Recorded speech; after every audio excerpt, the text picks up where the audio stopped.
Karena tidak ada yang mau mengalah, maka pertempuran sengit antara ikan hiu sura dan buaya terjadi lagi.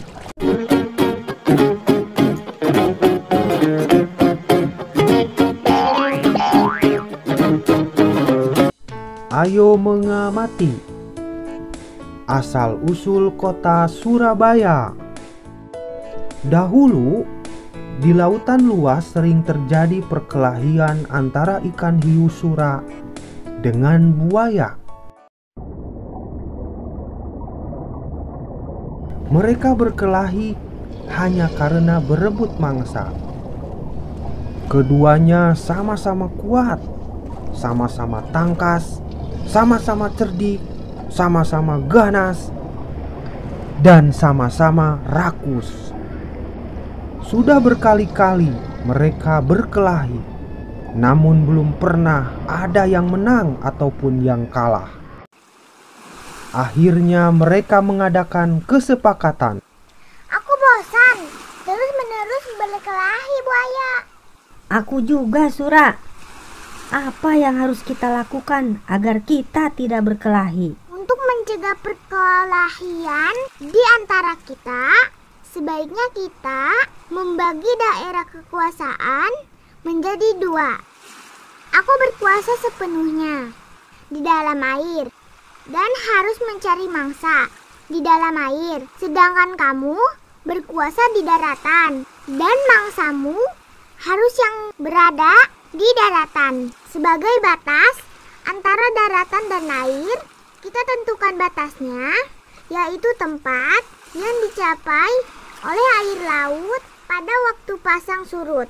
Baik, aku setuju gagasanmu itu. Dengan adanya pembagian wilayah kekuasaan, maka tidak ada lagi perkelahian antara sura dan buaya. Keduanya telah sepakat untuk menghormati wilayah masing-masing. Namun pada suatu hari, ikan hiu sura mencari mangsa di sungai.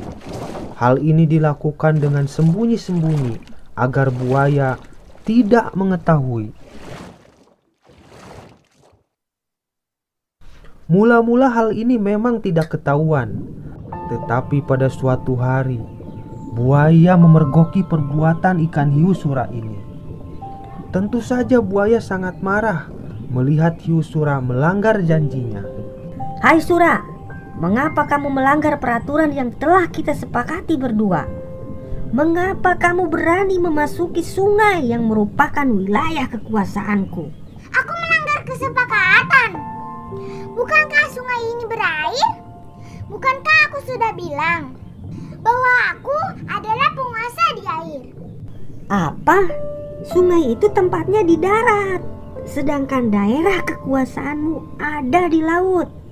Berarti sungai itu adalah daerah kekuasaanku. Tidak bisa. Aku kan tidak pernah bilang kalau di air itu hanya air laut, tapi juga air sungai. Kau sengaja mencari gara-gara, Sura. Tidak, kukira alasanku cukup kuat dan aku memang di pihak yang benar.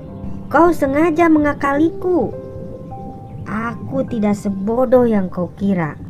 Aku tidak peduli kau bodoh atau pintar. Yang penting air sungai dan air laut adalah kekuasaanku. Karena tidak ada yang mau mengalah, maka pertempuran sengit antara ikan hiu sura dan buaya terjadi lagi. Pertarungan kali ini semakin seru dan dahsyat. Buaya mendapat gigitan hiu sura di pangkal ekornya sebelah kanan. Selanjutnya, ekornya itu terpaksa selalu membengkok ke kiri. Sementara ikan sura juga tergigit ekornya hingga hampir putus. Lalu ikan sura kembali ke lautan. Buaya puas telah dapat mempertahankan daerahnya. Pertarungan antara ikan hiu yang bernama Sura dan buaya ini sangat berkesan di hati masyarakat Surabaya. Oleh karena itu, nama Surabaya selalu dikait-kaitkan dengan peristiwa ini. Dari peristiwa inilah kemudian dibuat lambang kota Surabaya. yaitu gambar ikan sura dan buaya. Ayo berlatih. Mengapa sura dan buaya selalu bertengkar? Mereka bertengkar karena selalu berebut mangsa. Bagaimana cara mereka menyelesaikan perselisihan mereka? Yaitu dengan membuat kesepakatan atau perjanjian dengan membagi wilayah kekuasaan menjadi dua, yaitu bagian laut adalah wilayah ikan sura dan bagian darat adalah wilayah buaya. Mengapa buaya sangat marah kepada sura setelah perjanjian mereka? Karena sura melanggar perjanjian dengan mencari makan di sungai. Kisah sura dan buaya sering dikaitkan dengan asal-usul kota Surabaya. Bagaimana pendapatmu agar kita bisa hidup bersama? Dengan saling menghormati dan menghargai. Terima kasih.